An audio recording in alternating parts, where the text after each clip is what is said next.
का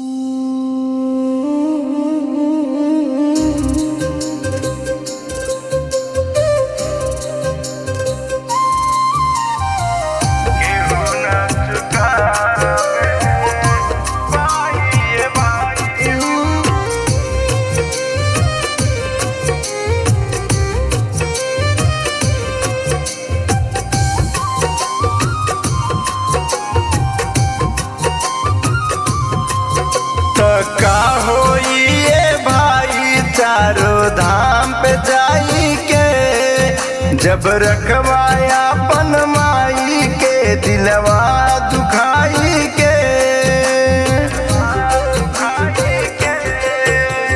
का होई ये भाई चारों धाम पे जाई के, जब रखवाया अपन माई के दिलवा दुखाई के। फसल का गेहूं तो कबो ना दियाई हो, तमाई के कर्जा केहू ना चुकबलस।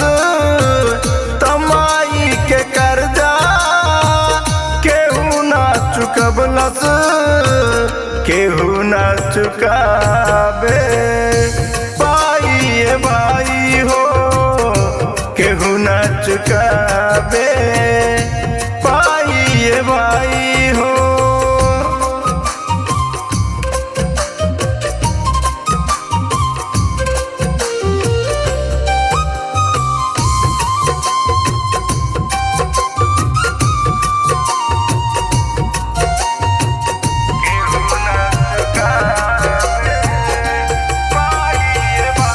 बेटा के खुशी खातिर कितना दुख से लड़ेली, माइये होलिए गोनी स्वार्थ प्रेम करेली। हो बेटा के खुशी खातिर कितना दुख से लड़ेली, माइये होलिए गोनी स्वार्थ प्रेम करेली। तोहके सुख देली अपना खुशियाँ भुलाई हो, तमाई के कर्जा केहू ना चुकबलस।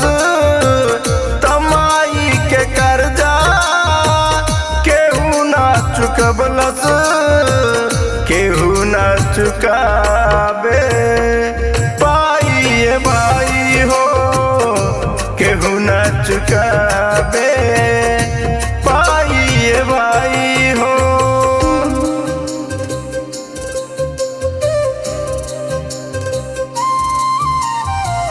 केहू ना चुकाबे पाई भाई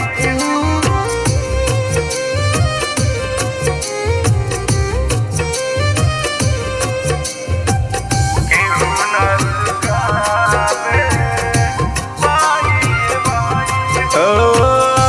कैसन रीत अब गइल बयाई, घर के देवी छोड़ी बाहर होता पुजाई। हो कैसन रीत अब गइल बयाई, घर के देवी छोड़ी बाहर होता पुजाई। करे गुणगान शशि शैलेश गाई हो, तमाई के कर्जा केहू ना चुकबलस।